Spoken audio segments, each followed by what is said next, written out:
नमस्कार दर्शक बंधु आपण देखुं एक विशेष खबर रायगड़ा जिलार एक बड़ खबर सामना को आसी जोठारे ग्रामीण भित्तिभूमि क्षेत्र में एक नूतन अध्याय आरंभ होशार पीएमजेएसवाई चतुर्थ शुभारंभ कर मान्यवर मुख्यमंत्री मोहन चरण माझी रायगड़ा सदर महकुमा बारिझला निकटस्थ जीआईसीआर पड़िया आयोजित सभा मुख्यमंत्री ए संपर्क में कौन कहते शुणु।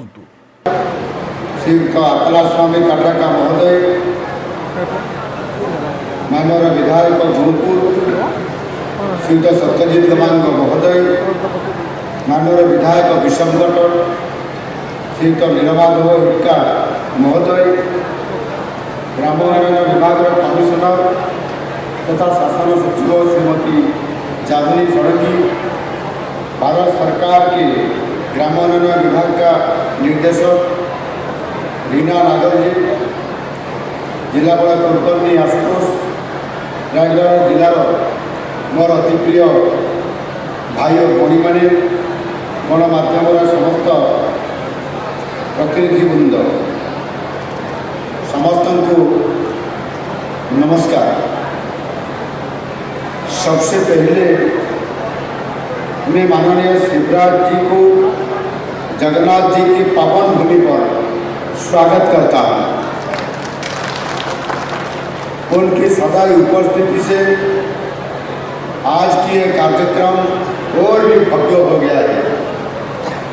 प्रधानमंत्री ग्राम सड़क योजना की ये शुभारंभ कार्यक्रम में खुद विभागीय मंत्री की उपस्थित होना शिवराज जी का उड़ीसा के प्रति प्यार को दर्शाता है। भारत में जब भी प्रधानमंत्री ग्राम सड़क योजना की बात की जाएगी तब पहले स्वर्गीय अटल बिहारी वाजपेयी जी को याद किया जाएगा कि अटल जी ही ये कार्यक्रम की जनक थे। प्रधानमंत्री ग्राम सड़क योजना ग्रामीण भारत की दशा और दिशा बदल के रख दिया। मुझे कहने का कोई संकोच नहीं है, मोदी जी के ग्रामीण भारत को लेकर विजन को पूरा करने के लिए शिवराज जी से अच्छा और कोई नहीं हो सकता, क्योंकि उनका रोज गांव में ही होते हैं।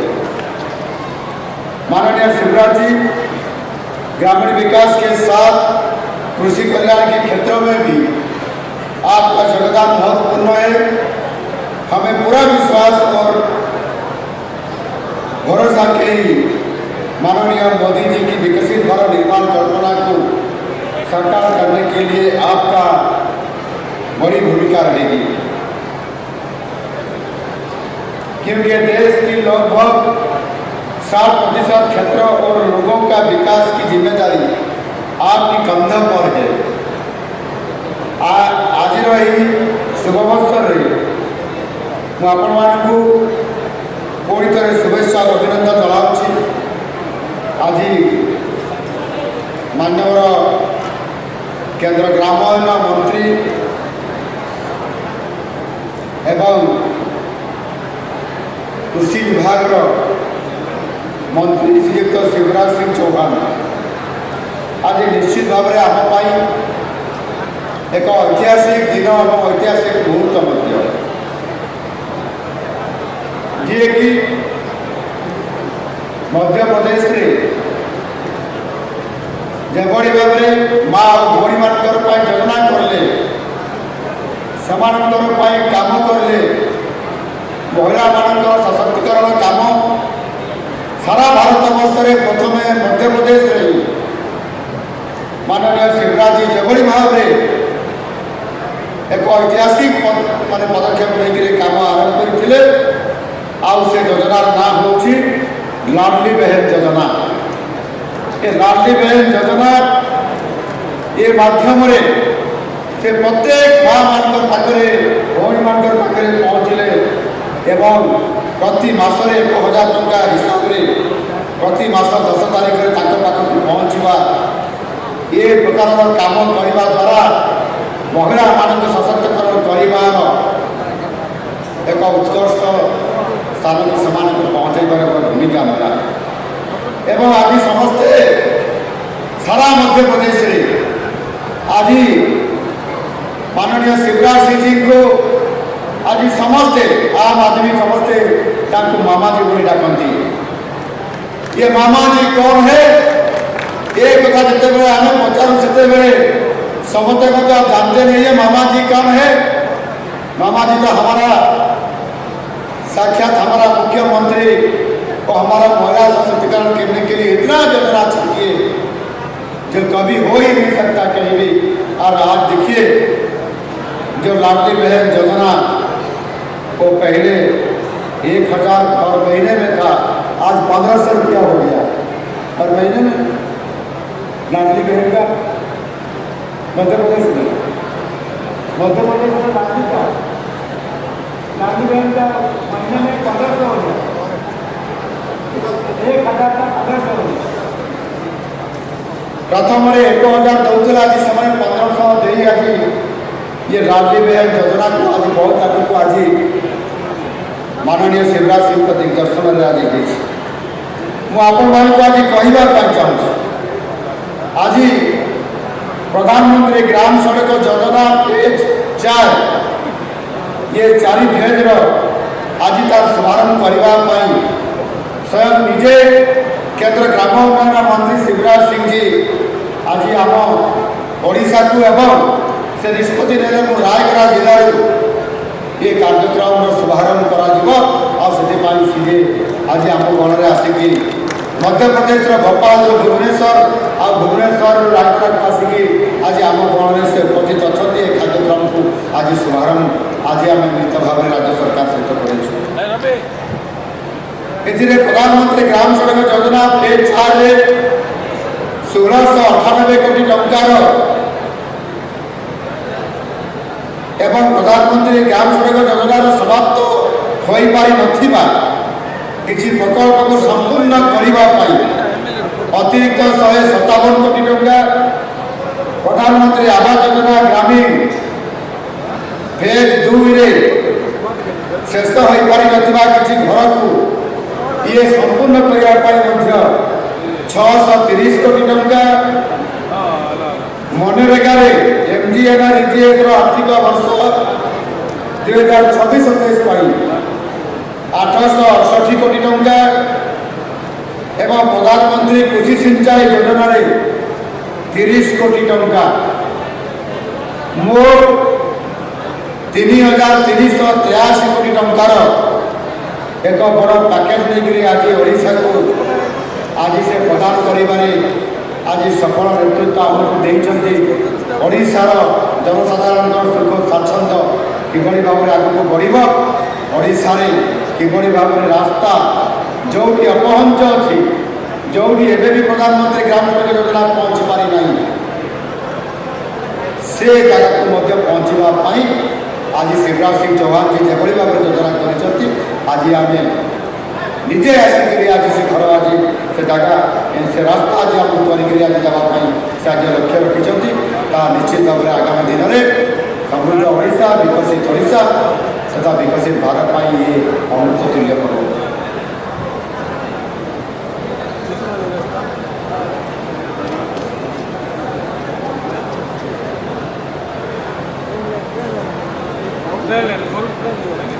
ओडिशा पर ये सहायता आमर ग्रामांचल जो जनसाधारण मौलिक आवश्यकता ताकू पूरण करने सहित मोदी जी जो समृद्ध ओडिशा गठन कर ये बड़ भूमिका ने आज मुझे यशस्वी प्रधानमंत्री नरेंद्र मोदी जी प्रति कृतज्ञता प्रकाश करने सहित आज आम सहित उपस्थित केंद्र मंत्री श्री शिवराज सिंह चौहान को मुझे धन्यवाद प्रदान करूँ। शिवराज जी आपको बहुत बहुत धन्यवाद। आपके ये कार्यक्रम ओडिशा के लिए ये तोहफा हमें हमेशा याद रहेगा। मैं आपका शुक्रिया अदा करता हूँ।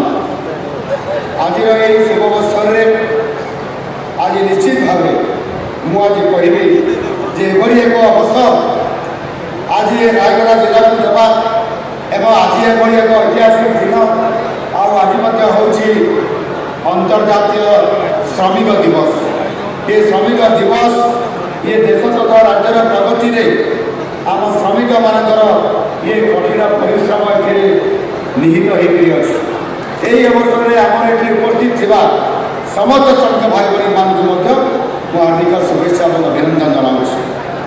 ଜାତିର ପିତା ମହାତ୍ମା ଗାନ୍ଧୀ କହୁଥିଲେ, ଭାରତର ଆତ୍ମା ଗାଁରେ ବାସ କରେ, ଯଦି ଆମ ଗାଁ ଗୁଡ଼ିକରେ ବିକାଶ ନ ହୁଏ ତେବେ ଆମ ରାଜ୍ୟର ବିକାଶ ହୋଇପାରିବ ନାହିଁ, ଆମ ଦେଶର ମଧ୍ୟ ବିକାଶ ହୋଇପାରିବ ନାହିଁ। ଗାଁର ବିକାଶ ପାଇଁ ସବୁଠାରୁ ମହତ୍ତ୍ୱପୂର୍ଣ୍ଣ ଗୁରୁତ୍ୱପୂର୍ଣ୍ଣ ଆବଶ୍ୟକତା ଇଏ ହେଉଛି ସବୁଠାରୁ ବଡ଼ ଆବଶ୍ୟକତା ହେଉଛି ଗମନାଗମନର ସୁବିଧା, ରାସ୍ତାଘାଟ ନିର୍ମାଣ କରିବା। ଗ୍ରାମାଞ୍ଚଳ ଭଲ ରାସ୍ତାଟିଏ ଯଦି ହେଉଛି ଗ୍ରାମାଞ୍ଚଳ ସାମାଜିକ ଅର୍ଥନୈତିକ ଇଏ ଅଭିବୃଦ୍ଧିର ନିଶ୍ଚିତ ଭାବରେ ମୌଳିକ ଆଧାର ହୋଇକରି ରହିବ। ମହାତ୍ମା ଗାନ୍ଧୀଙ୍କ ଚିନ୍ତାଧାରାକୁ ବାସ୍ତବତାରେ କ'ଣ କରିବା ପାଇଁ ପୂର୍ବତନ ପ୍ରଧାନମନ୍ତ୍ରୀ ସ୍ୱର୍ଗତ ଅଟଳ ବିହାରୀ ବାଜପେୟୀଜୀ ପ୍ରଥମେ 2000 ମସିହା ଡିସେମ୍ବର 25 ତାରିଖରେ ପ୍ରଧାନମନ୍ତ୍ରୀ ଗ୍ରାମ ସଡ଼କ ଯୋଜନାର ଇଏ ଶୁଭାରମ୍ଭ କରିଥିଲେ।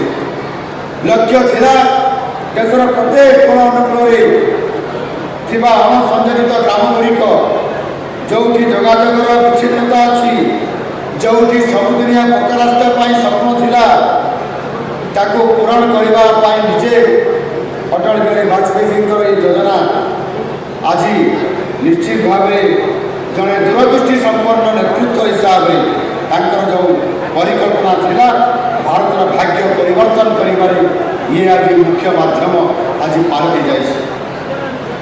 2001ରେ ଜନଗଣନାକୁ ଭିତ୍ତିକରି ଆରମ୍ଭ ହୋଇଥିବା ଏହି ଯୋଜନା ପ୍ରଥମେ ପର୍ଯ୍ୟାୟରେ 500ରୁ ଉର୍ଦ୍ଧ୍ୱ ଯୋଉଠି ଜନସଂଖ୍ୟା ଥିବେ ତଥା ମାଓ ପ୍ରବଣ ଅଞ୍ଚଳ IAP ଜିଲ୍ଲା ଅର୍ଥାତ୍ ଇଣ୍ଟିଗ୍ରେଟେଡ୍ ଆକ୍ସନ୍ ପ୍ଲାନ୍ ଏରିଆ ଯେଉଁ ଅଛି ଏ ଜିଲ୍ଲାଗୁଡ଼ିକରେ 100ରୁ 250 ଜନସଂଖ୍ୟା ବିଶିଷ୍ଟ ଗ୍ରାମଗୁଡ଼ିକରେ ମଧ୍ୟ ସବୁଦିନିଆ ଏ ପକ୍କା ରାସ୍ତା କରିବା ପାଇଁ ନିଷ୍ପତ୍ତି ନିଆଯାଇଛି। ପ୍ରାରମ୍ଭିକ ଯେଉଁ PMGSY ଫେଜ୍ 1 ଏ 1 କାର୍ଯ୍ୟକାରିତା କ୍ଷେତ୍ରରେ ଆଜି ଆମ ଓଡ଼ିଶା ଏକ ଉଦାହରଣ ସୃଷ୍ଟି କରିପାରିଛି। ଏ PMGSY 1 ଅଧୀନରେ ଆମ ରାଜ୍ୟରେ ହାତକୁ ନିଆଯାଇଥିବା ସମୁଦାୟ 15,808ଟି ରାସ୍ତା ଏବଂ 523ଟି ସେତୁ ଏ ଯେଉଁ ଗ୍ରାମ ସଡ଼କ ଯୋଜନାରେ ରାସ୍ତା ଏବଂ ସେତୁ 808ଟି ରାସ୍ତା ସାରା ଓଡ଼ିଶାରେ ଏବଂ 523ଟି ସେତୁ ମଧ୍ୟରୁ 99.97% ଅର୍ଥାତ୍ ସମସ୍ତ ପ୍ରକଳ୍ପର ଇଏ କାର୍ଯ୍ୟକ୍ରମ ଶେଷ ହୋଇଛି। ଆଉ ଏହି ସଫଳତା ଆଜି ନିଶ୍ଚିତ ଭାବରେ ଆଜି ଆମ ଲୋକମାନଙ୍କୁ ଉପକାର ବା ତାଙ୍କର ଆଜି ଲାଭ ପ୍ରଦାନ କରିବାରେ ସହାୟକ ହୋଇପାରୁଛି। ସେହିଭଳି ଦ୍ୱିତୀୟ ତୃତୀୟ ପର୍ଯ୍ୟାୟରେ ଯୋଜନାକୁ ଆହୁରି ବ୍ୟାପକ କରାଗଲା ଏବଂ ବିଶେଷ କରି ଯେଉଁଠି ବଜାର ସହରମାନଙ୍କରେ ଯେଉଁଠି ବଜାର ଅଛି, ଯେଉଁଠି ପର୍ଯ୍ୟଟନସ୍ଥଳୀ ଅଛି, ଯେଉଁଠି ଚିକିତ୍ସାଳୟ ଅଛି, ଯେଉଁଠି ଶିକ୍ଷାନୁଷ୍ଠାନ ଅଛି, ଯେଉଁଠି ନିତ୍ୟ ବ୍ୟବହାରର ଆବଶ୍ୟକତା ଅଛି ତାକୁ ଯୋଡ଼ିବା ପାଇଁ ମଧ୍ୟ ରାସ୍ତାର ଉନ୍ନତିକରଣ କରାଗଲା। ଏହା ମାଧ୍ୟମରେ ଗ୍ରାମାଞ୍ଚଳ ଗମନାଗମନକୁ ଆହୁରି ସୁବ୍ୟବସ୍ଥିତ କେନ୍ଦ୍ର ସରକାର ଏବଂ ରାଜ୍ୟ ସରକାର ଏ ମିଳିତ ଉଦ୍ୟମରେ ତାକୁ ଆଜି ସଫଳ କରାଯାଇପାରିଲା। ଗ୍ରାମାଞ୍ଚଳ ଜନସାଧାରଣ ନିକଟସ୍ଥ ଚିକିତ୍ସାଳୟକୁ ସୁବିଧାରେ ଯାଇ ତୁରନ୍ତ ଚିକିତ୍ସା ସୁବିଧା ପାଇଲେ। ପିଲାମାନେ ସ୍କୁଲ ଯାଇ ସେମାନେ ଠିକ୍ ସମୟରେ ଗଲେ, ଠିକ୍ ସମୟରେ ଆସିବାର ବହୁତ ବଡ଼ ଗୋଟାଏ ସୁଯୋଗ ପାଇଲେ। ତେଣୁ ଗ୍ରାମାଞ୍ଚଳ ପାଇଁ ଏହି ଯୋଜନା ଇଏ ସଞ୍ଜୀବନୀ ସଦୃଶ କାର୍ଯ୍ୟ କରି ବିକାଶର ନୂଆ ରାସ୍ତାକୁ ଉନ୍ମୁକ୍ତ କରିବାରେ ମୁଖ୍ୟ ଭୂମିକା ନିର୍ବାହ କଲା ଇଏ ପ୍ରଧାନମନ୍ତ୍ରୀ ଗ୍ରାମ ସଡ଼କ ଯୋଜନା। ଗ୍ରାମ ସଡ଼କ ଯୋଜନା 2ରେ ରାଜ୍ୟରେ ଗ୍ରହଣ କରାଯାଇଥିବା ରାସ୍ତା ଓ ସେତୁକୁ ଯେଉଁଠି ଆବଶ୍ୟକତା ଥିଲା ଯୋଡ଼ି ଦିଆଗଲା। ଆପଣମାନେ ଦେଖିଥିବେ ବିଗତ ଦିନମାନଙ୍କରେ ଅନେକ ସମୟରେ ଯେତେବେଳେ ଆମ୍ବୁଲାନ୍ସ ଜଣେ ରୋଗୀକୁ ନେବା ପାଇଁ, ଜଣେ ଗର୍ଭବତୀ ମହିଳାଙ୍କୁ ନେବା ପାଇଁ ମଧ୍ୟ ଯେତେବେଳେ ନଈଟିଏ ପଡ଼ିଯାଉଥିଲା, ନଦୀରେ ପଡ଼ୁଥିଲା, ସେଇଠି ଆଉ ଆମ୍ବୁଲାନ୍ସ ଆଗକୁ ଗାଁ ଆରମ୍ଭକୁ ସେ ଆଉ ଆରପଟ ଗାଁକୁ ସେ ଯାଇପାରୁନଥିଲା। ଏମିତି ଖଟରେ ପେସେଣ୍ଟ ବୁହା ହେବା, ପ୍ରସୂତି ସ୍ତ୍ରୀ ପାଙ୍କୁ ମଧ୍ୟ ଖଟରେ ବୁହା ହେବାର ନଜର ଆମେ ଦେଖିଥିଲେ। ଆଉ ସେତୁର ଅଭାବ କାରଣରୁ, ପୋଲର ଅଭାବ କାରଣରୁ ଇଏ ସବୁ ବିପର୍ଯ୍ୟସ୍ତ ଅବସ୍ଥାରେ ଥିଲା।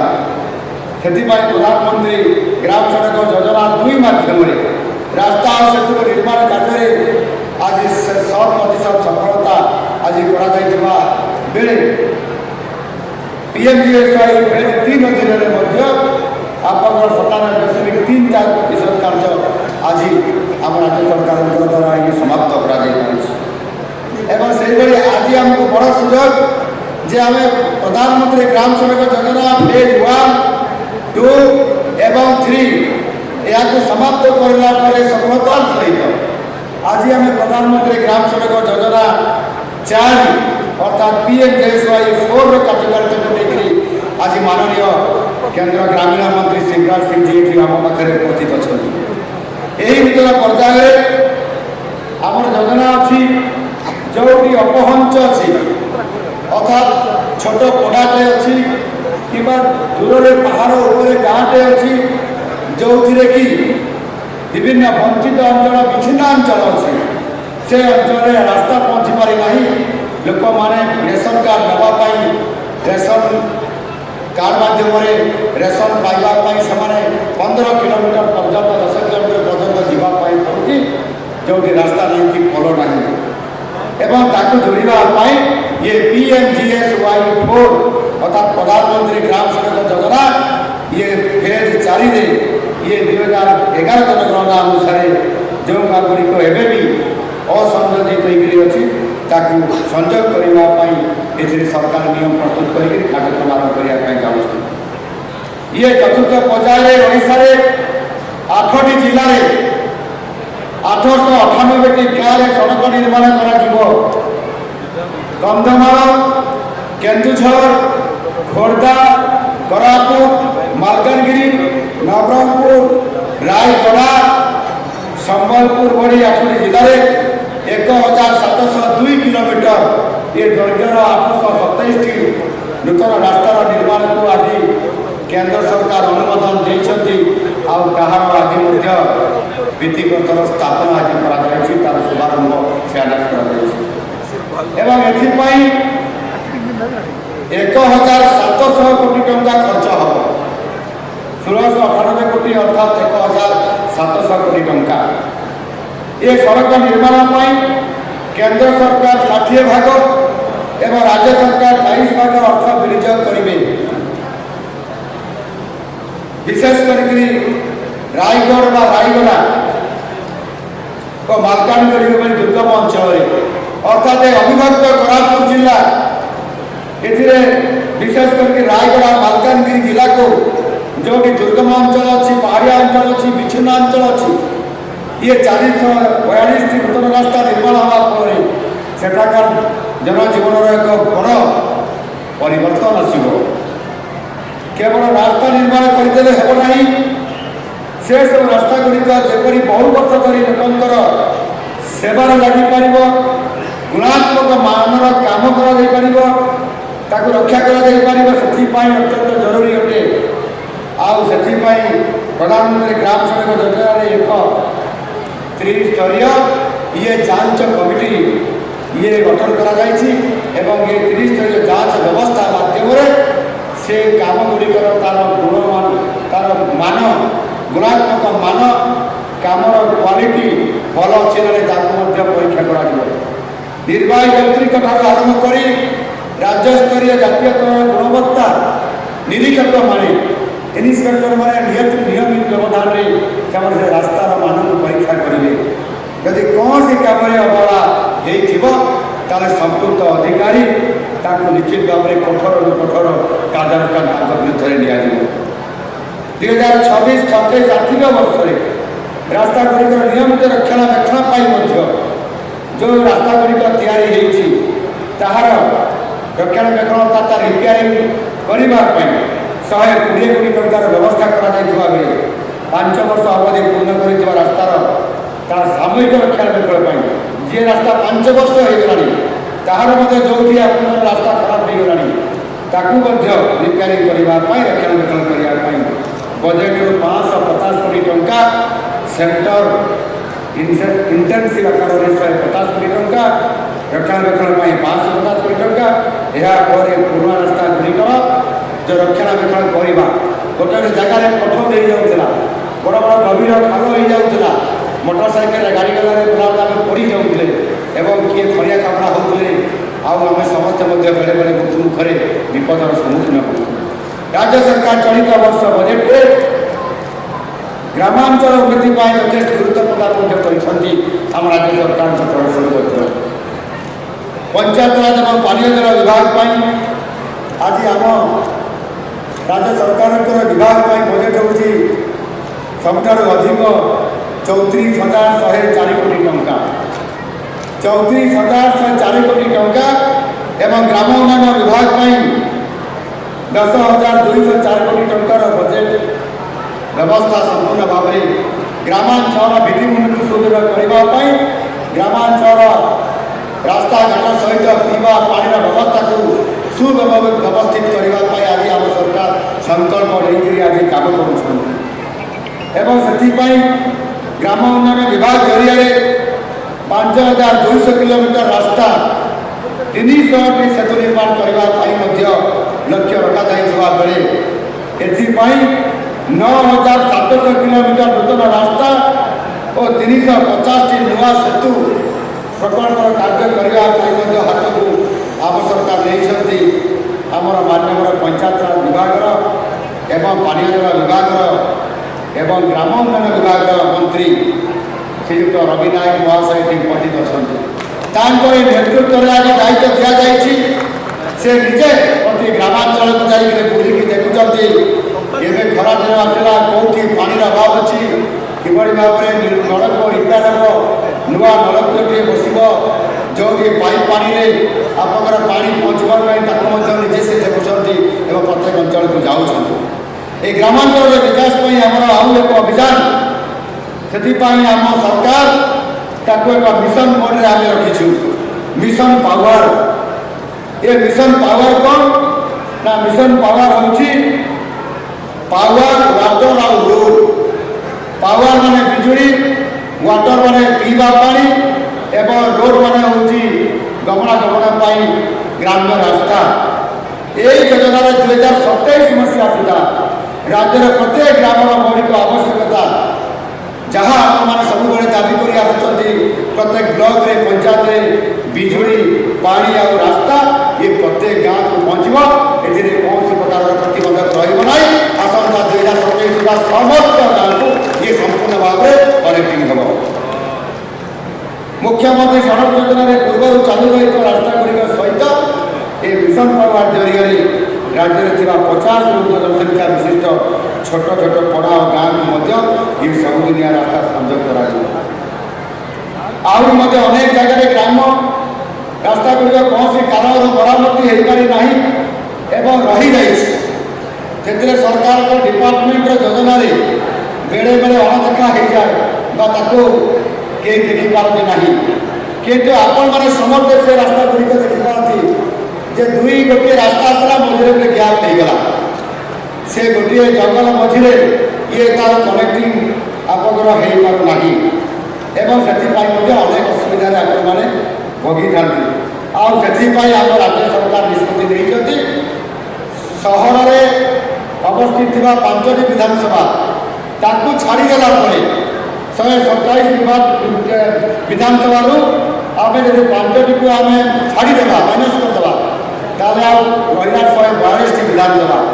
ଇଏ ଓଡ଼ିଶାରେ 142ଟି ବିଧାନସଭା ବା ନିର୍ବାଚନ ମଣ୍ଡଳୀର ରାସ୍ତାର ଏହି ଉନ୍ନତି କରିବା ପାଇଁ, ସେଥିପାଇଁ ମଧ୍ୟ ପ୍ରତି ବିଧାନସଭାକୁ 1 କୋଟି ଟଙ୍କା ଲେଖାଏଁ ମଧ୍ୟ 142 କୋଟି ଟଙ୍କା ମଧ୍ୟ ଆମେ ମଞ୍ଜୁର କରିଛୁ।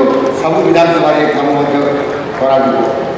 ଆମର ଏ ସବୁ ପଦକ୍ଷେପ ଗ୍ରାମାଞ୍ଚଳକୁ ଆତ୍ମନିର୍ଭର କରିବା ଏବଂ ବିକାଶର ସୁଫଳ ଶେଷ ଧାଡ଼ିରେ ପହଞ୍ଚିବାର ଇଏ ହେଉଛି ଆମର ମୁଖ୍ୟ ଭୂମିକା ରହିଛି। ବନ୍ଧୁଗଣ, ଆଜି ରାୟଗଡ଼ା ଜିଲ୍ଲା ପାଇଁ ଏକ ଖୁସିର ଦିନ। ଜିଲ୍ଲାର କଲରା, ମୁଡ଼ିଗୁଡ଼ା ଏବଂ ରାୟଗଡ଼ା ବ୍ଲକରେ 3ଟି ବୃହତ୍ ପାନୀୟ ଜଳ ପ୍ରକଳ୍ପ। ଏ ବୃହତ୍ ପାନୀୟ ଜଳ ପ୍ରକଳ୍ପ ପାଇଁ ଆଜି ଏଠି ଆପଣମାନଙ୍କର ଉପସ୍ଥିତିରେ ଆଜି ଉଦ୍ଘାଟନ କରାଗଲା। ଏଥିରେ 97 କୋଟି ଟଙ୍କା ବ୍ୟୟରେ ନିର୍ମିତ 3ଟି ପାନୀୟ ଜଳ ଏ ପ୍ରକଳ୍ପ ମାଧ୍ୟମରେ ଏ 3ଟି ବ୍ଲକରେ ପାଖାପାଖି 98ଟି ଗାଁକୁ ପାନୀୟ ଜଳର ସୁବିଧା ଆପଣମାନଙ୍କୁ ଆଜିଠାରୁ ମିଳିବା ଆରମ୍ଭ ହେବ। ଏଥିସହିତ ଜିଲ୍ଲାର ରାୟଗଡ଼ା, କାଶୀପୁର, କେସିଂପୁର, କଲଧରା, ମୁନିଗୁଡ଼ା ବ୍ଲକ ଅଞ୍ଚଳରେ 104 କୋଟି 56 ଲକ୍ଷ ଟଙ୍କା ବିନିଯୋଗରେ 13ଟି ନୂଆ ଭିତ୍ତିଭୂମି ଉନ୍ନୟନ ପ୍ରକଳ୍ପର ମଧ୍ୟ ଆଜି ଭିତ୍ତି ପ୍ରସ୍ତାବ ପ୍ରଦାନ କରାଗଲା। ଖୁବ୍ ଶୀଘ୍ର ସେ ପ୍ରକଳ୍ପଗୁଡ଼ିକ ମଧ୍ୟ ପୁରା କରାଯିବ।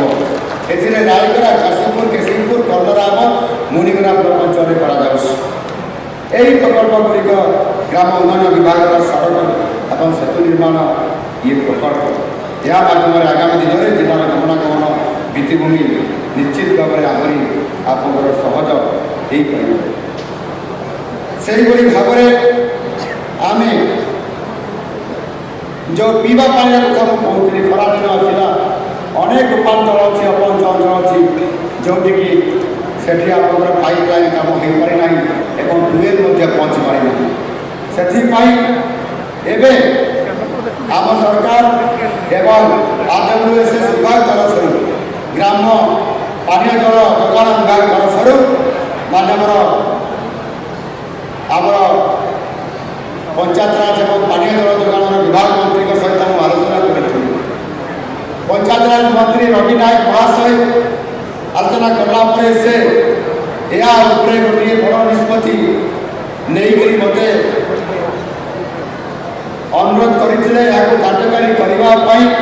ଏବଂ ଆଜି ସେଥିପାଇଁ ଯେଉଁଠି ଆପଣଙ୍କର ଟ୍ୟୁବୱେଲ୍ ଏବେ ବି ହେଇପାରି ନାହିଁ, ଆପଣମାନଙ୍କର ପାଇପ୍ ପାଣି ପହଞ୍ଚି ପାରିନାହିଁ, ସେଥିପାଇଁ ଆଜି ଆମ ରାଜ୍ୟ ସରକାର ସାରା ଓଡ଼ିଶାରେ ଆଜି 9000 ଟ୍ୟୁବୱେଲ୍ ମଧ୍ୟ ଆଜି ସାଂସନ୍ କରାଇଛନ୍ତି। ଆଉ ଯେଉଁଥିରେ କି ଯେଉଁ ବି ପହଞ୍ଚି ପାରିନାହିଁ ଆପଣଙ୍କର ଏଥିରେ ଟ୍ୟୁବୱେଲ୍ ମାଧ୍ୟମରେ ଇମର୍ଜେନ୍ସିରେ ଆପଣ ତୁରନ୍ତ ଆପଣ ସେଠି ବିଡ଼ିଓ ପାଖରେ ଆମର ଯେଉଁ SDO RD এই যে পানীয় জল বিভাগ AWSS পাখে যদি আপনার দরখাস্ত দেবে, ইনকোয়ারি হেলা পরে তুরন্ত তাহা কার্যকারী করা যাব। আম সরকার সবুলে কথা দিয়ে কথা রখিথিবা সরকার আপনার সমস্ত জানিছেন 2036 সুদ্ধা ওড়িশাকে সমৃদ্ধ ওড়িশা তথা বিকশিত ওড়িশা ভাবে গড়ি তোলা আজ আমার উদ্যম আম রাজ্য সরকারଙ୍କର জারি রয়েছে। আমি জাণু গ্রামাঞ্চল উন্নতি বিনা আম সমৃদ্ধ ওড়িশার কেবে সম্ভব হয়ে পারিব না। ସେଥିପାଇଁ ଗ୍ରାମାଞ୍ଚଳ ଏ ଭିତ୍ତିଭୂମି ସେ ରାସ୍ତା ହେଉ, ପାନୀୟ ଜଳ ହେଉ, ବିଜୁଳି ହେଉ, ଏ ସମସ୍ତ ବ୍ୟବସ୍ଥାକୁ ଆଜି ଆପଣମାନଙ୍କ ପାଖରେ ପହଞ୍ଚାଇବାର ଇଏ ହେଉଛି ଆମର ମୌଳିକ ଦାୟିତ୍ୱ ଏବଂ ଆମେ ତାକୁ ପ୍ରତିବଦ୍ଧତାର ସହିତ କାମ କରୁଛୁ। ଗ୍ରାମାଞ୍ଚଳ ଗମନାଗମନ ରାସ୍ତା ସୁଦୃଢ଼ ହୋଇପାରିଲେ ଆପଣମାନଙ୍କର ଭିତରେ ରୋଜଗାର ବଢ଼ିପାରିବ, ଚାଷ କାମ ଆଗେଇ ପାରିବ, ଶିକ୍ଷାର ମାନ ବଢ଼ିପାରିବ ଏବଂ ବିଶେଷ କରିକି ଆମେ ମଧ୍ୟ ସ୍ୱାସ୍ଥ୍ୟ କ୍ଷେତ୍ରରେ ଅଧିକ ଲାଭବାନ ହୋଇପାରିବା। ଏଣୁ ନିଶ୍ଚିତ ଭାବରେ ଆଜି ପ୍ରତ୍ୟେକ କ୍ଷେତ୍ରରେ ଆମ ସରକାର ଏକ ମିଶନ ମୋଡ଼ରେ କାମ କରୁଛନ୍ତି। ବନ୍ଧୁଗଣ, ଆପଣମାନେ ଜାଣିଥିବେ ଆସନ୍ତା ଜୁନ୍ ମାସ 12 ତାରିଖରେ ଆମ ସରକାରର 2 ବର୍ଷ ପୂରଣ ହେବ ଏବଂ ସେଥିପାଇଁ ଆମେ ଯେଉଁ କଥା ଦେଇଥିଲୁ ଏବଂ ମାନନୀୟ ଦେଶର ଯଶସ୍ୱୀ ପ୍ରଧାନମନ୍ତ୍ରୀ ନରେନ୍ଦ୍ର ମୋଦିଜୀଙ୍କର ଯେଉଁ ଆହ୍ୱାନ ଅଛି ବିକଶିତ ଭାରତ ଗଠନ କରିବା ପାଇଁ 2047 ମସିହା ସୁଦ୍ଧା ଯେ ସ୍ୱପ୍ନ ଏବଂ ସଂକଳ୍ପ ନେଇଥିଲେ ତାକୁ ସାକାର କରିବା ପାଇଁ ଆମେ ଡବଲ ଇଞ୍ଜିନ ସରକାର ଆସିଲା ପରେ ଆମେ ତାକୁ ନିରନ୍ତର ଏହି ଉଦ୍ୟମକୁ ଆଜି ଆମେ ଉଦ୍ୟମ ରଖିକରି ଜାରି ରଖିବା ସହିତ ତାକୁ ଆଜି ସାକାର କରିବା ପାଇଁ ପ୍ରତିଶ୍ରୁତିବଦ୍ଧ। ଆଉ ସେଥିପାଇଁ ଦିନରାତି ଏକ କରିକି ଆମେ ଆଗକୁ ନେଉଛୁ। ଆଜି ଯଦି ଆମେ ଦେଖିବା ତାହେଲେ ବିକଶିତ ଭାରତ ମୋଦିଜୀଙ୍କର ସ୍ୱପ୍ନକୁ ସାକାର କରିବା ପାଇଁ ହେଲେ ମୋଦିଜୀଙ୍କର ଭାଷାରେ ସମାଜରେ 4ଟି ବର୍ଗର ଲୋକ ଅଛନ୍ତି। ଏ 4 ବର୍ଗର ଲୋକଙ୍କର ଯେପର୍ଯ୍ୟନ୍ତ ଆମେ ଉନ୍ନତି କରିପାରି ନାହାନ୍ତି, ସମାଜର ମୁଖ୍ୟ ସ୍ରୋତରେ ସାମିଲ କରିପାରି ନାହାନ୍ତି, ସେ ପର୍ଯ୍ୟନ୍ତ ଏ ଭାରତ ବିକଶିତ ଭାରତ ହୋଇପାରିବ ନାହିଁ। ଆଉ ଆମ ଓଡ଼ିଶା ମଧ୍ୟ ସମୃଦ୍ଧ ଓଡ଼ିଶା ଓ ବିକଶିତ ଓଡ଼ିଶା ହୋଇପାରିବ ନାହିଁ। ସେ ସମାଜର 4 ବର୍ଗ କିଏ ନା ପ୍ରଥମ ହେଉଛନ୍ତି ଯେଉଁମାନେ ଗରିବ, ଦାରିଦ୍ର୍ୟ ସୀମାରେଖା ତଳେ ଥିବାର ଆଜି ବି ଅନେକ ପରିବାର ଅଛନ୍ତି। ସେମାନଙ୍କୁ ଅର୍ଥନୈତିକ ଦୃଷ୍ଟିକୋଣରୁ ସାମାଜିକ ମଧ୍ୟ ଆଜି ସେମାନେ ଅନେକ କୃଷକ ଆଜି ବଡ଼ ମହା ଅସୁବିଧାରେ ସେମାନେ ଅଛନ୍ତି। ତେଣୁ ସେମାନଙ୍କୁ ଆମେ ସମାଜ ମୁଖ୍ୟ ସ୍ରୋତରେ ସାମିଲ କରିବା ପାଇଁ ଆଜି ଆମ ସରକାର ସମୃଦ୍ଧ କୃଷକ ଯୋଜନା ମାଧ୍ୟମରେ ଆଜି ଆମେ ପ୍ରତ୍ୟେକ ଚାଷୀକୁ ଆଜି ଆମେ ମାନନୀୟ ପ୍ରଧାନମନ୍ତ୍ରୀ ନିଜେ ପିଏମ୍ କିଷାନ ଯୋଜନାରେ ବର୍ଷକୁ 6,000 ଟଙ୍କା ଦେଉଛନ୍ତି ଏବଂ ଆମ ରାଜ୍ୟ ସରକାର ମଧ୍ୟ ସିଏମ୍ କିଷାନ ଯୋଜନାରେ ବର୍ଷକୁ 2ଟି କିସ୍ତିରେ 4,000 ଟଙ୍କା ଏହିଭଳି ଭାବରେ 10,000 ଟଙ୍କା ଗୋଟିଏ ଚାଷୀ ପରିବାରକୁ ଯାଉଛି। ସେହିଭଳି ଭାବରେ ଚାଷୀ ତାହାର ନିଜର ଫସଲ ଆମଦାନୀ କଲା ପରେ ଯେଉଁ ଶସ୍ୟ ଅମଳ କଲା ଗାଡ଼ି ପ୍ୟାକେଟମେଣ୍ଟ ହେବା ସମୟରେ ଆମେ ଚାଷୀଙ୍କୁ ଉପଯୁକ୍ତ ମୂଲ୍ୟ ଦେବା ପାଇଁ ଆଜି ଆମେ ସକ୍ଷମ ହୋଇପାରିଛୁ। ବନ୍ଧୁଗଣ, ଆପଣମାନେ ଜାଣିଥିବେ ଗତ ସରକାର 100 ଟଙ୍କା ବୋନସ୍ ଦେଇପାରିଲେ ନାହିଁ ଚାଷୀଙ୍କୁ। ବଡ଼ ବଡ଼ କଥା କହୁଥିଲେ ଗତ ନବୀନ ପଟ୍ଟନାୟକ ସରକାର, କିନ୍ତୁ ଆମ ସରକାର ଆସିଲା ପରେ ଆମେ ପର କ୍ୱିଣ୍ଟାଲରେ 800 ଟଙ୍କା ଏବଂ ସର୍ବନିମ୍ନ ସହାୟକ ମୂଲ୍ୟ ସହିତ ଇନପୁଟ୍ ମିଶାଇଲା ପରେ 3,800 ଟଙ୍କା ପର କ୍ୱିଣ୍ଟାଲ ଲାଗି ଦେଉଛୁ ଏବଂ ଆଜି ରେକର୍ଡ ପରିମାଣର ଶସ୍ୟ ଉତ୍ପାଦନ ହେଇଛି, ଯାହାକି ଆଜି ଆମେ ସମସ୍ତଙ୍କର ଚାଷୀଙ୍କର ଆୟ ଦ୍ୱିଗୁଣିତ କରିବା ସହିତ ଆଜି ବହୁଗୁଣିତ କରିବା ପାଇଁ ଯେଉଁ ଲକ୍ଷ୍ୟ ରଖିଛୁ ତାକୁ ପୂରଣ କରିବା ପାଇଁ ଯାଉଛୁ। ଗୋଟାଏ ଚାଷୀ ପରିବାରରେ ସୁଭଦ୍ରା ଭଉଣୀଟିଏ ମଧ୍ୟ ଅଛି। ତେଣୁ ସୁଭଦ୍ରା ଯୋଜନାରେ ଆଜି ଆମେ 10,000 ଟଙ୍କା ବାର୍ଷିକ ଦେଉଛୁ ଏବଂ ସେଇଭଳି ଭାବରେ ଆମେ ପ୍ରତ୍ୟେକ ଚାଷୀ ପରିବାରରେ ଇନପୁଟ୍ ଆସିଷ୍ଟାଣ୍ଟ ହିସାବରେ ମଧ୍ୟ ଆଜି ଆମେ ପାଖାପାଖି 41,000ରୁ 61,000 ପର୍ଯ୍ୟନ୍ତ ଆମେ ଆର୍ଥିକ ସହଯୋଗ ଦେଉଛୁ, ଯାହାଫଳରେ ଗୋଟିଏ ଚାଷୀ ପରିବାରରେ 61,000 ଟଙ୍କା ଆଜି ପ୍ରାପ୍ତ ହେଉଛି। ଏବଂ ଆଗାମୀ ଦିନରେ ଚାଷୀର ଉନ୍ନତି କେମିତି ହେବ, ସମାଜର ମୁଖ୍ୟ ସ୍ରୋତରେ ସାମିଲ ହେବ, ସେଥିପାଇଁ ଆମେ ଲକ୍ଷ୍ୟ ରଖିଛୁ। ଏବଂ ସେହିଭଳି ଭାବରେ ମହିଳା ଆଜି ଆମ ଓଡ଼ିଶାର ବା ସମାଜରେ ଅର୍ଦ୍ଧେକ ହେଉଛନ୍ତି ମହିଳା। ସେମାନଙ୍କର କିଭଳି ଭାବରେ ସାମାଜିକ ସଶକ୍ତିକରଣ ହୋଇପାରିବ, ଆର୍ଥିକ ଦୃଷ୍ଟିକୋଣରୁ ସେମାନେ ସଶକ୍ତିକରଣ କେମିତି ହୋଇପାରିବେ, ସେଥିପାଇଁ ଆମେ ଆଜି ମିଶନ ଶକ୍ତି ଜରିଆରେ ମହିଳା ସଶକ୍ତିକରଣ ଜରିଆରେ ଆଜି ସେମାନଙ୍କୁ ସକ୍ଷମ କରିବା ପାଇଁ ଆଜି ଆମେ ଅହରହ ଉଦ୍ୟମ ଜାରି ରଖିଛୁ। ଆଉ ସେଥିପାଇଁ ସୁଭଦ୍ରା ଯୋଜନା, ଆଉ ସେଥିପାଇଁ ଆମେ ସୁଭଦ୍ରା ଶକ୍ତି ଯୋଜନା, ସୁଭଦ୍ରା ସମ୍ବାଦ ଯୋଜନା, ଏହିଭଳି ଅନେକ ଯୋଜନା ଆଜି ତାଙ୍କ ପାଇଁ ଆଜି ବ୍ୟବସ୍ଥା କରିଛୁ। ନିକଟରେ ଆପଣ ଦେଖିଥିବେ ମୁଖ୍ୟମନ୍ତ୍ରୀ କନ୍ୟା ବିବାହ ଯୋଜନାରେ ଆପଣଙ୍କର ଯେଉଁମାନେ ଗରିବ ପିତାମାତା ଅଛନ୍ତି, ବାପା ଅଛନ୍ତି, ନିଜର ଝିଅକୁ ବିବାହ କରିବାରେ ଅକ୍ଷମ, ତାଙ୍କୁ ଆମେ ମାଗଣାରେ ବା ନିଃଶୁଳ୍କରେ ଆମେ କନ୍ୟା ବିବାହ ଯୋଜନା, ମୁଖ୍ୟମନ୍ତ୍ରୀ କନ୍ୟା ବିବାହ ଯୋଜନା ମଧ୍ୟ ଆଜି ପ୍ରତି ଜିଲ୍ଲାରେ ଆଜି ବହୁ ସଂଖ୍ୟାରେ ଆଜି ଆମେ ସେମାନଙ୍କୁ କରାଉଛୁ ଏବଂ ସେମାନଙ୍କ ପାଇଁ ପ୍ରତ୍ୟେକ କନ୍ୟାଙ୍କର ବିବାହ ପାଇଁ 60,000 ଟଙ୍କାର ବ୍ୟବସ୍ଥା ମଧ୍ୟ ଆଜି ଆମ ସରକାର କରିଛି। ଆଜି ସେଇଭଳି ଭାବରେ ଯେଉଁ କନ୍ୟାଟି ଆଜି ଗରିବ ଘରେ ଜନ୍ମ ହେଉଛି, ତାର ଆର୍ଥିକ ଦୃଷ୍ଟିକୋଣରୁ ଆଗାମୀ ଦିନରେ ଭବିଷ୍ୟତକୁ ଲକ୍ଷ୍ୟ ରଖିକିରି ସଫଳ ତାକୁ କରିବା ପାଇଁ, ତାକୁ ଗ୍ରାଜୁଏଟ୍ କରିବା ପାଇଁ ଆମେ ସେଥିରେ ମୁଖ୍ୟମନ୍ତ୍ରୀ କନ୍ୟା ସୁମଙ୍ଗଳ ଯୋଜନାଟି ଆଜି ଆରମ୍ଭ କରିଛୁ। ଏ ମୁଖ୍ୟମନ୍ତ୍ରୀ କନ୍ୟା ସୁମଙ୍ଗଳ ଯୋଜନାରେ ଗରିବ ଘରର ଝିଅଟି ଜନ୍ମ ହେଲା ପରେ, ତାର ନାମକରଣ ହେଲା ପରେ ତା ନାଁରେ ଗୋଟିଏ ଆକାଉଣ୍ଟ ଖୋଲାଯିବ ଏବଂ ଆମ ସରକାର ତାକୁ 20,000 ଟଙ୍କା ତା ଆକାଉଣ୍ଟରେ ଡିପୋଜିଟ୍ କରିବେ, ଫିକ୍ସ ଡିପୋଜିଟ୍। ଏ ଫିକ୍ସ ଡିପୋଜିଟ୍ ହେଲା ପରେ ଯେତେବେଳେ ଝିଅଟି ପାଠ ପଢ଼ିବ, ପାଠ ପଢ଼ି ଗ୍ରାଜୁଏଟ୍ ହେବ, BA BSc ବିକମ୍ ପଢ଼ିଲା ପରେ ସେ ତାହାର ପଇସା ତାକୁ ତାର ମେଚୁର୍ଡ ହେବ, ମେଚୁରିଟି ହେଲା ପରେ ସେ ସେଥିରେ 1,01,000 ଟଙ୍କା ପାଇବ। ଏ 1,01,000 ଟଙ୍କା ପାଇଲେ ସେ ପରିବାରର ଆର୍ଥିକ ଉନ୍ନତି ଆସିବ, ସେ ହାୟର ଏଜୁକେସନ୍ ପାଇଁ ପାଠ ପଢ଼ିପାରିବ, ନହେଲେ ବେପାର କରିପାରିବ, ନହେଲେ ସିଏ ଆପଣଙ୍କର ବିବାହ କାମରେ ମଧ୍ୟ ସେ ଅର୍ଥକୁ ଲଗେଇ ପାରିବ। ଏଭଳି ଭାବରେ ଆଜି ମହିଳାମାନଙ୍କୁ ସାମଗ୍ରିକ ବିକାଶ କରିବା ପାଇଁ ଆଜି ଆମେ ଯୋଜନା ରଖିଛୁ। ଆଉ ଶେଷରେ ଆଜି ଯୁବକମାନଙ୍କୁ ଆଗକୁ ନେବା ପାଇଁ ଆମକୁ ଅନେକ ଆଜି ସେମାନେ କିଭଳି ନିଯୁକ୍ତି ପାଇବେ, ସେମାନେ କେମିତି ଆତ୍ମନିଯୁକ୍ତି ପାଇପାରିବେ, ସେମାନେ କିଭଳି ଆତ୍ମନିର୍ଭରଶୀଳ ହୋଇପାରିବେ, ସବୁ କ୍ଷେତ୍ରରେ, କୃଷି କ୍ଷେତ୍ରରେ, ଶିଳ୍ପ କ୍ଷେତ୍ରରେ ଏବଂ ଅନ୍ୟାନ୍ୟ କ୍ଷେତ୍ରରେ ମଧ୍ୟ ଆମେ ଅନେକ ଯୋଜନା ତାଙ୍କ ପାଇଁ ରଖିଛୁ। ଆଜି ଆପଣ ଜାଣିଥିବେ ଆମ ସରକାର ଆସିଲା ପୂର୍ବରୁ ଆମେ ଯେଉଁ ଭ୍ୟାକେନ୍ସି ହେଇଥିବା ଖାଲି ଥିବା ସରକାରୀ ପଦବୀ ପୂରଣ କରିବା ପାଇଁ ମଧ୍ୟ ଆମେ 1.5 ଲକ୍ଷ ଖାଲି ପଦବୀକୁ ପୂରଣ କରିବା ପାଇଁ ସଂକଳ୍ପ ନେଇ କାମ ଆରମ୍ଭ କରିଛୁ। ଆଜି 2 ବର୍ଷ ହେବା ପୂର୍ବରୁ ଆଜି ଆମେ ପାଖାପାଖି 45,000ରୁ ମାନଙ୍କୁ ସରକାରୀ ଚାକିରିରେ ସେମାନଙ୍କୁ ନିଯୁକ୍ତି ଦେଇ ସାରିଛୁ। ଆଉ ସେମାନଙ୍କ ଭିତରୁ 25,000ରୁ ଅଧିକ କେବଳ ଶିକ୍ଷକ ନିଯୁକ୍ତି ହେଇଛନ୍ତି ଆଉ ରେଗୁଲାର ହେଇଛନ୍ତି। ଏ କାମ ଆଜି ଆମ ସରକାର ତାକୁ ଦେଇଛନ୍ତି। ଆଗାମୀ 3 ବର୍ଷରେ ଆହୁରି 45,000 ଶିକ୍ଷକ ନିଯୁକ୍ତି ହେବେ, ସରକାରୀ ସ୍ତରରେ ରେଗୁଲାର ନିଯୁକ୍ତି ହେବେ। ଏହାକୁ ସଂକଳ୍ପ ନେଇକରି ଆଜି ଆମ ସରକାର କାମ କରୁଛନ୍ତି। ଶିଳ୍ପାୟନ କ୍ଷେତ୍ରରେ ଆଜି ଆମେ ପ୍ରତ୍ୟେକ ଅଞ୍ଚଳରେ ସବୁ ଜିଲ୍ଲାରେ ଶିଳ୍ପ ହେବ।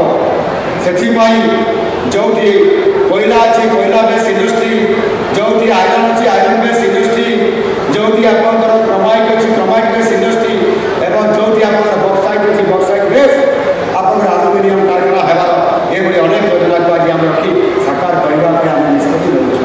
ସେଥିପାଇଁ 20 ଲକ୍ଷ କୋଟି ଟଙ୍କାର ଇନଭେଷ୍ଟମେଣ୍ଟ ହେବା ପାଇଁ ଆଜି ଆସିଛି। ଆଉ MOU ସାଇନ୍ ମଧ୍ୟ ହେଇଛି। 5 ଲକ୍ଷ ନିଯୁକ୍ତି ଆଜି ମିଳିବ। ଆମ ପିଲାମାନେ ନିଯୁକ୍ତି ପାଇବେ ଏବଂ ଅର୍ଥନୈତିକ ଦୃଷ୍ଟିକୋଣରୁ ଓଡ଼ିଶା ସମୃଦ୍ଧ ହେବ। ଆଉ ସେଥିପାଇଁ ସମୃଦ୍ଧ ଓଡ଼ିଶାର ଏଇ ଯେଉଁ ଭିଜନ 2036 ଆମେ ରଖିଛୁ ତାକୁ ସାକାର କରିବା ପାଇଁ ଏ ସଂକଳ୍ପକୁ ଆମେ ପୁରା କରିବୁ। ବନ୍ଧୁଗଣ, ସେଥିପାଇଁ ଆଜି ଏଭଳି ଏକ ଭିତ୍ତିଭୂମିର ସୁଦୃଢ଼ କରିବା ପାଇଁ ଯେଉଁ ରାଜ୍ୟରେ ଭିତ୍ତିଭୂମି ଦୃଢ଼ ଥିବ, ଯେଉଁ ରାଜ୍ୟରେ ଭିତ୍ତିଭୂମି ସଶକ୍ତ ଥିବ, ସେ ରାଜ୍ୟରେ ଇନଭେଷ୍ଟମେଣ୍ଟ କରିବା ପାଇଁ ପୁଞ୍ଜିପତିମାନେ ନିବେଶକାରୀମାନେ ଅଧିକ ପସନ୍ଦ କରନ୍ତି। ଆଉ ଆଜି ଓଡ଼ିଶା ଭଳି ଏକ ରାଜ୍ୟ ଯେଉଁଠି ଖଣି ଅଛି, ଯେଉଁଠି ପାଣି ଅଛି, ଯେଉଁଠି ବନ୍ଦର ଅଛି, ଯେଉଁଠି ଆପଣଙ୍କର ଏୟାରପୋର୍ଟ ଅଛି, ଯେଉଁଠି ଆମର ସମତଳ ଭୂମି ଅଛି, ଯେଉଁଠି ଜଙ୍ଗଲ ଅଛି, ଆଉ ଯେଉଁଠି ଆମର ମ୍ୟାନ୍ ପାୱାର ଅଛି, ସ୍କିଲ୍ ଅଛି, ଦକ୍ଷତା ହାସଲ କରିଥିବା ଆମ ଯୁବକ ଯୁବତୀମାନେ ଅଛନ୍ତି। ଆଉ ସେଥିପାଇଁ ସମସ୍ତ ଇଏ ଏକ ପ୍ରକୃଷ୍ଟ ସ୍ଥାନ ଓଡ଼ିଶା। ଆଉ ସେଥିପାଇଁ ଆଜି 20 ଲକ୍ଷ କୋଟି ଟଙ୍କାର ଇନଭେଷ୍ଟମେଣ୍ଟ ଆଜି ଆମ ଓଡ଼ିଶାକୁ ମାଲକାନଗିରି କୋରାପୁଟ ରାୟଗଡ଼ାଠୁ ଆରମ୍ଭ କରିକି ନବରଙ୍ଗପୁର ଆପଣଙ୍କର ସୁନ୍ଦରଗଡ଼ କେନ୍ଦୁଝର ମୟୂରଭଞ୍ଜ ପର୍ଯ୍ୟନ୍ତ ବ୍ୟାପ୍ତ ଏ ପ୍ରତ୍ୟେକ ଅଞ୍ଚଳରେ ପ୍ରତି ଜିଲ୍ଲାରେ ଶିଳ୍ପ ହେବ। ଆଉ ଆମ ସମସ୍ତଙ୍କର ଆମ ପରିବାରର ଭବିଷ୍ୟତ ଗଠନ ହେବାରେ ଆଉ 2 ପଦ ଆମେ ଆଗକୁ ଯିବା। ଆଉ ଆମେ ଯାହା ଆମର ସଂକଳ୍ପ ଅଛି ସମୃଦ୍ଧ ଓଡ଼ିଶା ଏବଂ ବିକଶିତ ଓଡ଼ିଶା ଗଠନ କରିବାରେ ଏବଂ ମାନନୀୟ ମୋଦିଜୀଙ୍କର ଯେଉଁ ସ୍ୱପ୍ନ ଅଛି ସଂକଳ୍ପ ଅଛି 2047 ସୁଦ୍ଧା ଭାରତ ବଢ଼ିବ, ଭାରତ ବିଶ୍ୱଗୁରୁ ବଢ଼ିବ ଏବଂ ସେଥିପାଇଁ ଓଡ଼ିଶା ହେବ ତାହାର ଗ୍ରୋଥ୍ ଇଞ୍ଜିନ୍। ଏ ପୂର୍ବତର ପରିକଳ୍ପନା ମାନନୀୟ ମୋଦିଜୀ ଦେଇଛନ୍ତି ଆଉ ତାକୁ ସାକାର କରିବା ପାଇଁ ଆମେ ଯାଉଛନ୍ତି। ବନ୍ଧୁଗଣ, ନିଶ୍ଚିତ ଭାବରେ ମୁଁ ଆପଣମାନଙ୍କୁ ସମସ୍ତଙ୍କୁ ଧନ୍ୟବାଦ ଦେବି। ଆଜି ପ୍ରଧାନମନ୍ତ୍ରୀ ଗ୍ରାମ ସଡ଼କ ଯୋଜନା ଗ୍ରାମାଞ୍ଚଳ ସର୍ବାଙ୍ଗୀନ ବିକାଶ ପାଇଁ ଆଜି ନିଶ୍ଚିତ ଭାବରେ ଇଏ ଏକ ଯୁଗାନ୍ତକାରୀ ପଦକ୍ଷେପ ଏବଂ ରାୟଗଡ଼ାରେ ଆଜି ଆମେ ସବୁଠାରୁ ଅଧିକ ପ୍ରକଳ୍ପ ହାତକୁ ନେଇଛୁ। ଅନ୍ୟ ଜିଲ୍ଲା ଅପେକ୍ଷା ଏ ରାୟଗଡ଼ାରେ ଅଧିକ ରାସ୍ତା ଆମେ ନିର୍ମାଣ କରିବା ପାଇଁ ଯେଉଁ ନିଷ୍ପତ୍ତି ଆଜି ଆମ ସରକାର କେନ୍ଦ୍ର ସରକାର ନିଷ୍ପତ୍ତି ନେଇଛୁ ତାହା ନିଶ୍ଚିତ ଭାବରେ ଆଗାମୀ ଦିନରେ ଏ ରାୟଗଡ଼ା ଜିଲ୍ଲା ପାଇଁ ଏକ ଯୁଗାନ୍ତକାରୀ ଇଏ ଅଭିଯାନ ଆମର ଆରମ୍ଭ ହେଲା ଏବଂ ଏ ଅଭିଯାନକୁ ସଫଳ କରିବା ପାଇଁ ତାକୁ ପୁରା କାର୍ଯ୍ୟକାରୀ କରିବା ପାଇଁ ସ୍ୱୟଂ ସମ୍ପୂର୍ଣ୍ଣ ଏବଂ ସୁସଂଗଠିତ କରିବା ପାଇଁ ଆମେ ନିଶ୍ଚିତ ଭାବେ ଆପଣମାନଙ୍କ ପ୍ରତି ଗାଁରୁ ବଜାରରୁ ସହରକୁ ସଂଯୋଗ କରିପାରିବେନି। ଆମ ସମସ୍ତଙ୍କର ସ୍ୱପ୍ନ ଯାହାକି ସମୃଦ୍ଧ ଓଡ଼ିଶାର ଲକ୍ଷ୍ୟ ଇଏ ପ୍ରାପ୍ତ ହୋଇପାରିବ। ସମସ୍ତଙ୍କୁ ବହୁତ ବହୁତ ଧନ୍ୟବାଦ। ବନ୍ଦେ ମାତରମ୍। ଭାରତ ମାତା କି ଜୟ। ବନ୍ଦେ ଉତ୍କଳ। ବିକଶିତ ଭାରତରେ ନିଜର ସହଭାଗିତା ଦେବେ। ସମ୍ମାନିତ ଜିଲ୍ଲାପାଳ ରାୟଗଡ଼ା ଶ୍ରୀ ଆଶୁତୋଷ କୁଲକର୍ଣ୍ଣୀ ମହୋଦୟଙ୍କୁ ଅନୁରୋଧ କରି ଆନୁଷ୍ଠାନିକ ଭାବରେ ଧନ୍ୟବାଦ ଅର୍ପଣ କରିବେ।